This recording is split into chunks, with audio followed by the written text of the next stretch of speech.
Since March 19, 1979, C-SPAN, a public service funded by the cable television industry, began giving you direct access to government in an innovative way by putting you, the viewer, into the rooms where politics is debated and policies are determined. C-SPAN began as a bold initiative. Now, 45 years later, we are essential for those wanting to see democracy at work, without editing or commentary. With continued cable support, we've done this without a dime of government funding, maintaining our independence. As we mark 45 years, the business of media is rapidly changing, and now your support is crucial for our mission's future. Support our legacy of unfiltered access by donating today at cspan.org/donate.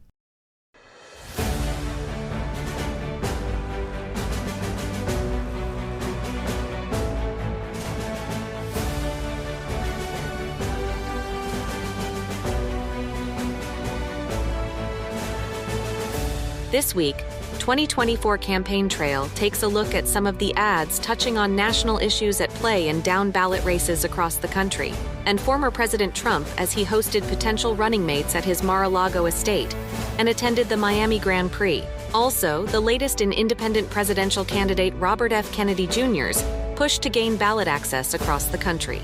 Plus, some of Vice President Harris's campaign stops in Detroit and with actress Sheryl Lee Ralph in Pennsylvania.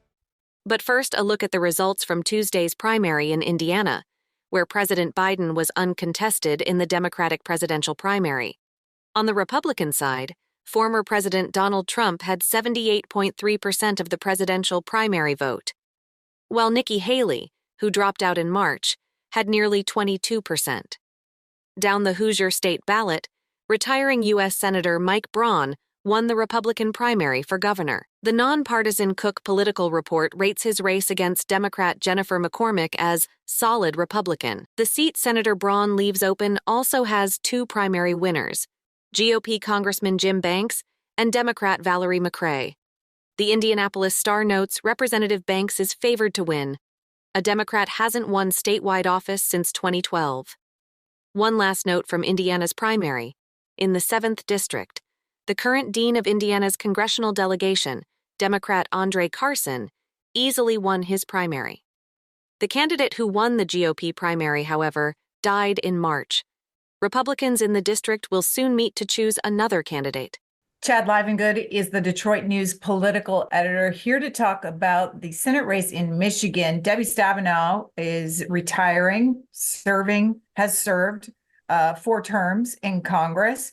On the Democratic side, who is running to replace her? We got U.S. Congresswoman Alyssa Slotkin, who's in her 4th term in Congress, and she is serving Mid-Michigan District.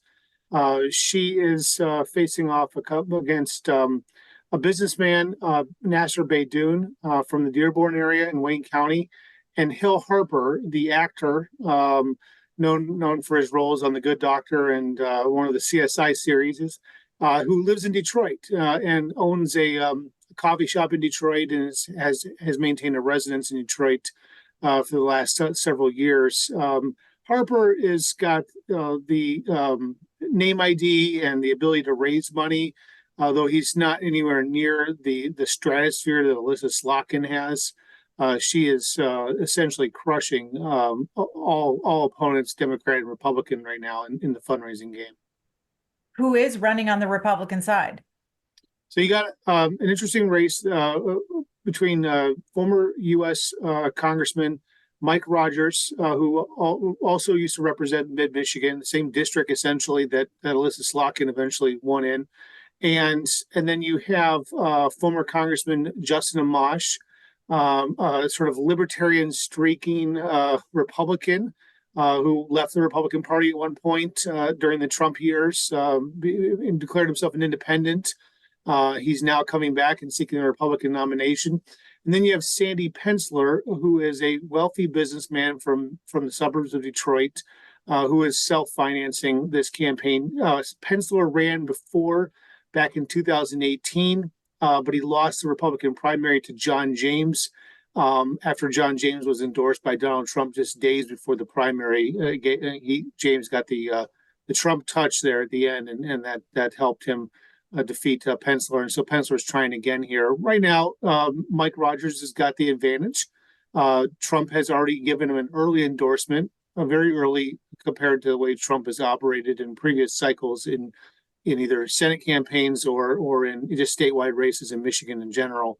But Mike Rogers, the former chairman of the House Intelligence Committee, served many years in Congress. He's got votes and baggage from being in Washington for a long time that Sandy Pence-Ler is going to try to use against him. And then Justin Amash, he's got a very different voting record than your average Republican.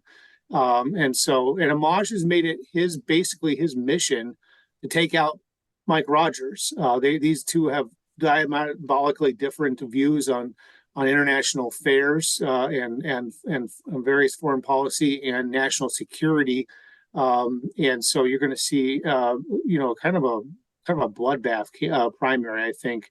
And this primary changed a little bit last week because former Congressman Peter Meyer withdrew from the race on the deadline to withdraw on Friday. And so he was going to bring, a different constituency to the race with West Michigan Republicans. He's of the Meyer family, and so he was likely to have some good financial backing. But the Meyer supermarket chain family, and so he's out, and now this is kind of a three-man race essentially. When is the primary for each party, and what is the impact of that on the general election? So we have a primary the first Tuesday in August. So there's a little bit of separation between, but not a ton. I mean, obviously some states have spring primaries, and there are some states that also have September primaries, which are always interesting. But Michigan's sets it up so there's quite a lot of campaigning in the summertime, and so we're gonna see a very, very active July. With also colliding with the Republican National Convention going on in mid-July, just across Lake Michigan, in Milwaukee, and so there is going to be, I would say, a pretty intense ad war that will start pretty soon here in Michigan, because in Michigan we have no reason absentee voting, where you can start voting about 5 weeks out. So the last week in June, absentee ballots will start arriving in mailboxes of probably upwards of 1 million Republican voters and another 1 million Democratic voters who are what are known as permanent absentee voters who want to have an absentee ballot every single cycle. And then you're going to have also for the first time early in-person voting that begins 9 days before the election. So people will be able to start voting in person. So we're going to have a lot of ballots, maybe upwards of 60% of the ballots will be cast before the primary election day. So that will just kind of front load the campaigning. And like I said, we're going to see a lot of mail in various mailboxes across the state for people who have voted in partisan primaries in the past. Turning to the general election, what are Republicans' chances of picking up this Senate seat? I think this is still a 50-50 jump ball right now. You've got a couple factors. Obviously, the presidential election will carry a big weight in it. If it's a very, very narrow presidential election like we've had back in 2016 when Trump won by 10,600 votes, even Joe Biden's 154,000 vote victory was just a few percentage points back in 2020. So if we have a really, a narrow race at the top of the ticket, going down into the next one on the ballot, the Senate race, that makes this pretty close race as well. And so, and you can tell already based on the amount of advertising that the Republican and Democratic Senate campaigns are already starting to pre-buy for the fall. They're preparing for Michigan to be one of the battlegrounds in the Senate to decide who holds the gavel in January. How much money are people spending right now? The committees, the campaign committees. There's been a number of different estimates out there, but I do believe the Democratic Senate campaign has already pre-bought several millions of dollars or reservations for September and October. Because like I said, the TV ads in the fall will start hitting hard right after Labor Day.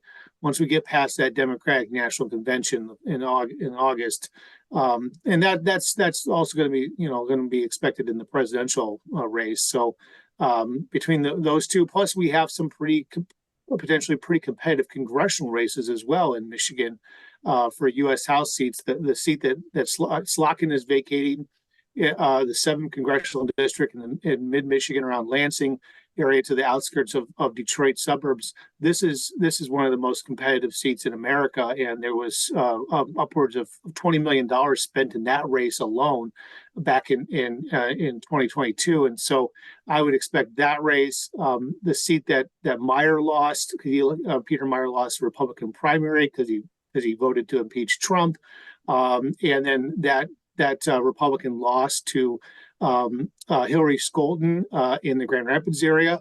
She became the first Democrat since Watergate to win a seat in Congress representing Grand Rapids, and so she's a very highly vulnerable Democrat as well.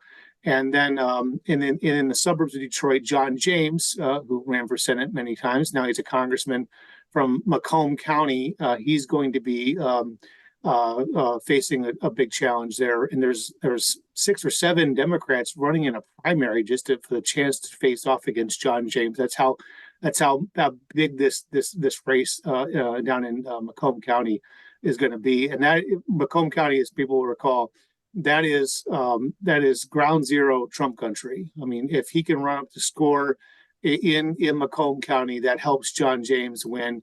And it helps Republicans hold on to a pretty key seat that they just barely won back in 2022. Chad Livengood, Detroit News political editor, thank you for the update on what's happening in Michigan. Thanks for having me. One of the Democrats in the Michigan Senate race, actor and Detroit coffee shop owner Hill Harper, this week reposted this TikTok video from a local rapper and supporter of his campaign to his account on X. Vote for Hill Harper, running for 2024 Michigan Senate. Songs for you, brother. Hill Harper, American actor. Went to Harvard University and got actors. Born in Iowa City and moved to Los Angeles. Penny beloved and knew that he was a disaster. Stolen into apocalypse, I had him in panic. He didn't went to Broadway, so he knew he was dancing. The Good Doctor, Andrews and Savage, letters to a young brother, cause the poetry slamming. A political candidate, motivational anthem. All eyes on me. You were part of the fashion, never really relaxing. 10 toes down and he's making it happen. Twilight Zone, see us on Miami. Ran with the first black president like Pac said. Knew he was a bone when he took that option. Opportunity a degree in economics. So he about to show the world how to turn the lights on. Valedictorian, let's have a toast. 2024, you got my vote. Manifest her destiny to be golden. Light talk, we about to be floating. Big heart coming through with the motion. Push start, cause the keys to the soul. And right now is the season of rolling. On God. Meanwhile, Crane's Detroit Business reported this week that the first debate in the Michigan U.S. Senate race is slated for May 30th at the Mackinac Policy Conference in northern Michigan. It's expected national and international issues will be part of that debate, as the Republican candidates in the race have already centered issues surrounding the Israel-Hamas war in some of their campaign rhetoric. GOP hopeful and former Congressman Justin Amash, whose family is Palestinian-American, reiterated his skepticism of U.S. military support for Israel in a post to X this week. His 2 Republican rivals, and others across the country, have also made it part of their campaigns. Next, an ad from Michigan GOP Senate hopeful Sandy Penzler, and part of a radio show appearance former Congressman Mike Rogers made talking about the recent spate of campus protests related to the ongoing Israel-Hamas war. Women tortured, babies murdered, grandmothers burned alive. But Rashida Tlaib refuses to condemn these evil acts. Congress rebuked her, but Alyssa Slotkin refused to. Rashida and Alyssa, you have no moral compass. You're an embarrassment to Michigan and America. You should be ashamed of yourselves. I'm Sandy Penzler, and I approve this message. Listen, I'm pretty hard on all this, Brian. I mean, if you're a foreign student at a university screaming death to America, time for you to go home. If you are a student at that university violating every rule they have by, chanting anti-Semitic chants, guess what? No longer welcome at the university. I mean, this is not 1938, and we should not let it become 1938. that ultimately led to the death of 6 million Jews. We need to be pretty tough, and we need to be tough right now. Listen, I'm pretty hard on all this, Brian. I mean, if you're a foreign student at a university screaming death to America, time for you to go home. Another national issue, that of transgender rights, has also emerged as a flashpoint in West Virginia's gubernatorial race this year. The 19th reported all of the GOP primary candidates were centering the issue in their campaign. Next, ads from two of those candidates, Chris Miller, son of Congresswoman Carol Miller, and Moore Capito, son of Senator Shelley Moore Capito, focused on their anti-trans stances. She trains at 6 a.m. every morning. She spent years working to shave off seconds.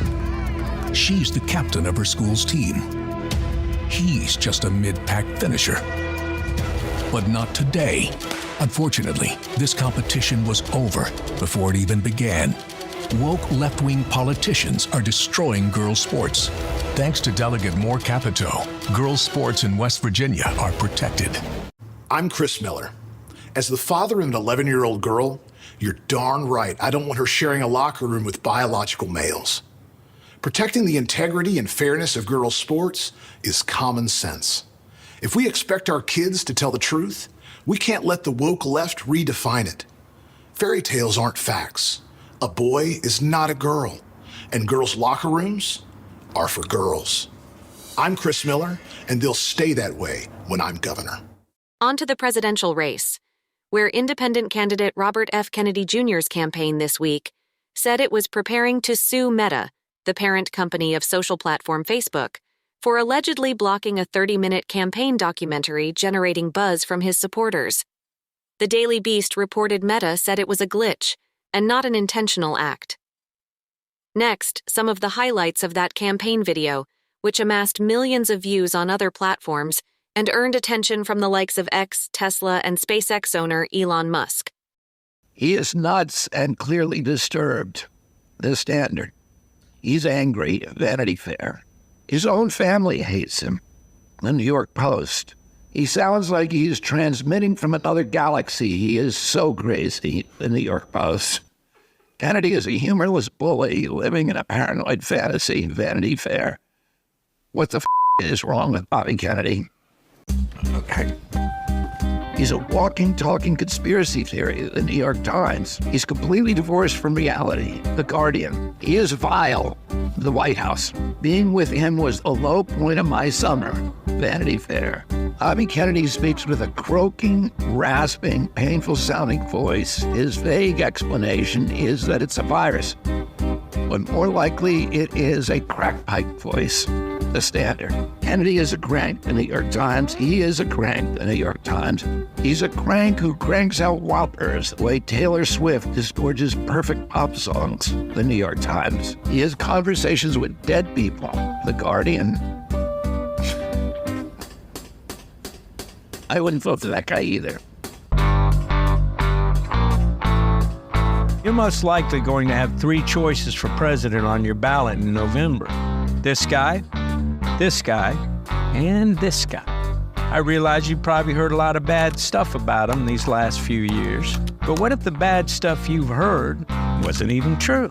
And what if there's a whole lot more to him than you even knew? This pipeline is not going to benefit the American people. I would urge you not to accept the shackles of corporate monopoly. We're being given this land so that we can build cities on a hill. Our civilization will be judged by future generations. It used to be that the Democratic Party opposed censorship. It was the Democratic Party that wanted to rein in the military. It was the Democratic Party that fought corporate influenced government, which is why Wall Street and the big corporations supported Republicans. Well, now that's all changed. Right now, big oil funds the Republicans, big tech funds the Democrats, big pharma and the military contractors make sure to donate to both. Who is liberal now and who's conservative? Who's left and who's right? These labels make less and less sense. I've been fighting corporate corruption for 40 years. I know how they work. I know how to clean them up. And that's why I'm running for president. And it's why I'm running as an independent. RFK Jr. factor is more serious than I may have considered it beforehand. RFK Jr. is polling better than any independent candidate since 1992. He is a serious breath of fresh air. This dude is a powerhouse. Veteran political journalists have urged, do not ignore Robert F. Kennedy Jr. If you read and listen to what I've actually said, and on Election Day, you think I'm crazy or any of the other disqualifying things that they've said about me, please don't vote for me. But I hope you read and listen to what I've said and arrive at the conclusion that together you and I can turn this country around. Because I believe that together we can make the dream of a stronger, more prosperous, more united America, an America controlled by you and not big corporations, a reality.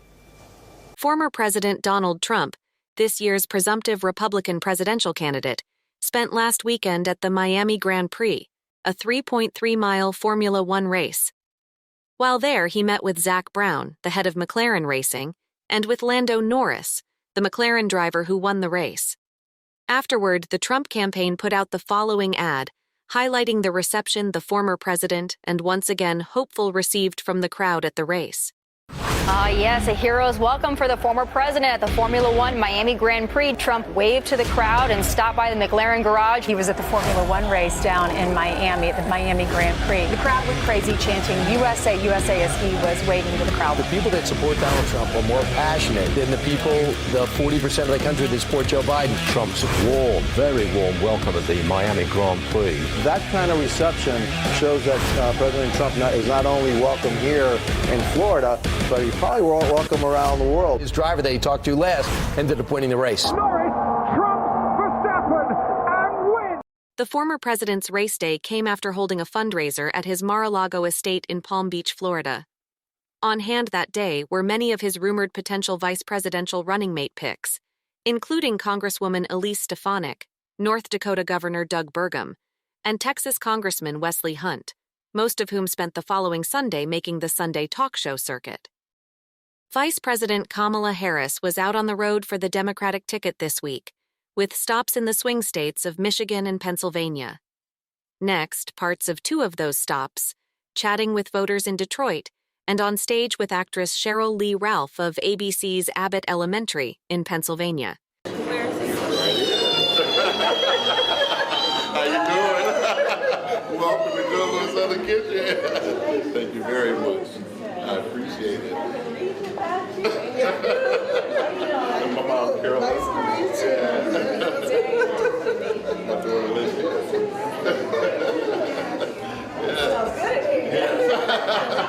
We're ready for you. Yes, it's all the theme of the spirit of Joe Louis. Yeah, and so we put a lot of touch into it. And this is just wonderful. We want to build a little southern home here. And ultimately, if you took a look in the windows, we got some portraits that's really poignant of Joe Louis. Oh, I see that. There's different walks of life. Yeah, that's right. And really just wanted to bring. Hello, everybody. Everyone was waiting. I don't mean to interrupt your lunch. You just keep on eating. Just pretend we're not here. I'm going to show you the portrait, kind of how it's set up over here.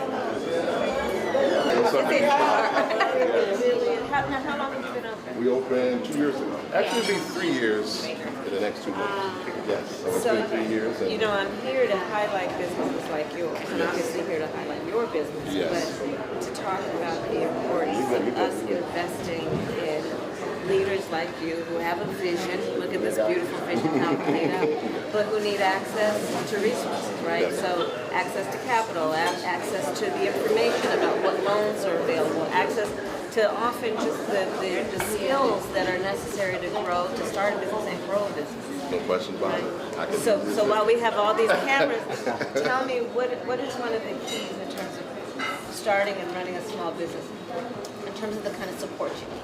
You know, wow. I mean, ultimately, it's, of course, capital has helped you set up the infrastructure, which is basically to be able to hire the best managers, first and foremost. because you put good systems together, and ultimately you need great people to run those systems. Right. And so for me, it's having to access. Most people start off with not enough capital, and therefore they kind of shoot themselves in the foot with not being able to hire the right people, have the right services to keep a clean establishment, and more importantly, just bring the good people in and be able to pay a decent wage. That's right. And so for me, it's getting the capital, trying to build this brand exactly to a franchise model, and ultimately we're looking to hire and pay a little bit above, of course, what the average pay is for servers, and more importantly, just get engaged with the community. And so for me, you know, having the capital to expand the brand, to be able to take this good food all over the country, ideally, as a franchise model, and we're doing it with the spirit of Joe Louis. And so we know Joe Louis stood for the people, and he was a uniter. And so ultimately, Joe Louis Jr., who was my partner, that's our goal, is ultimately go to each city and be a part of the community and bring jobs, you know, bring mentorship. I love talking to the youth. Right. So, you know, things of that nature. So the capital is very important for everyone. Before I start, I want to say something about this woman right here. I know this woman, I love this woman, and I like this woman. But I wanted to be clear to let you know, and I thought it was important to write these things down. But wait a minute. I'm putting these on not because I need them, but because I look good in them. Yes, thank you. So I wrote this down. I said, no matter what you think about class, culture, color, or gender, we are about to talk with one of the most capable, influential, bold, and fearless thinkers ever. Thank you.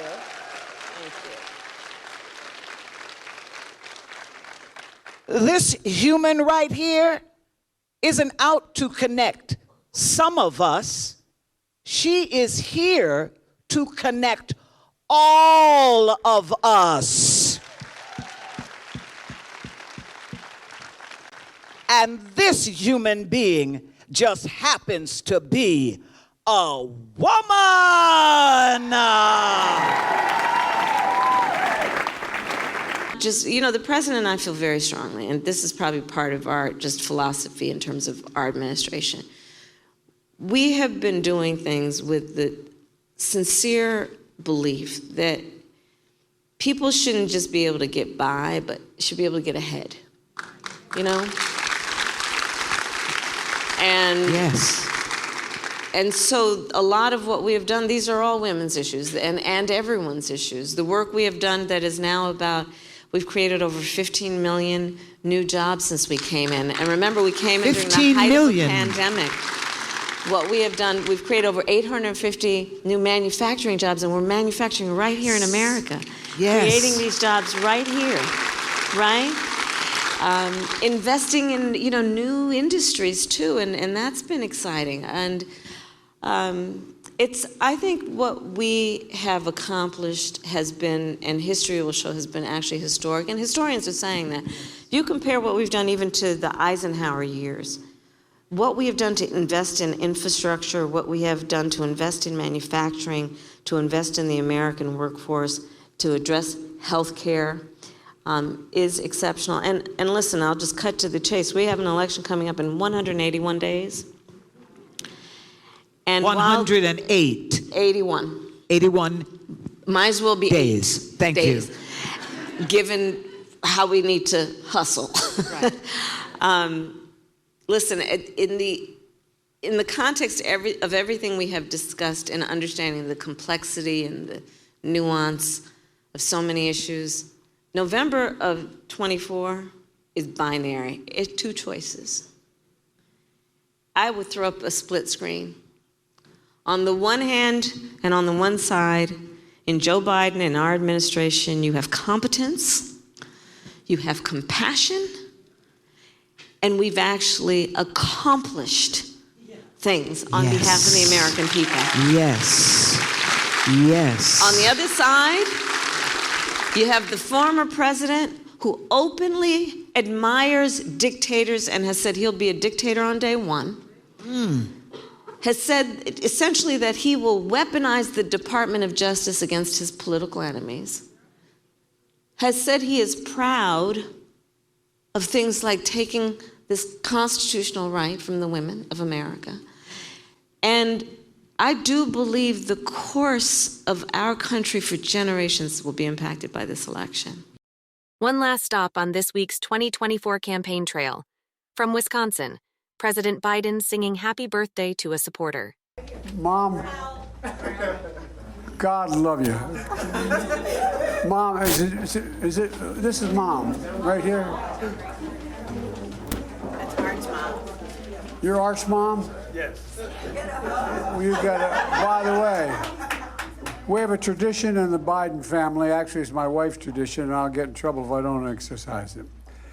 Both their birthdays today. And by the way, you have to sing happy birthday. Ready? Happy birthday to you. Happy birthday to you. Happy birthday, dear Mama. Happy birthday to you. Now you got to let my wife know that I did what I was supposed to do, right? God love you.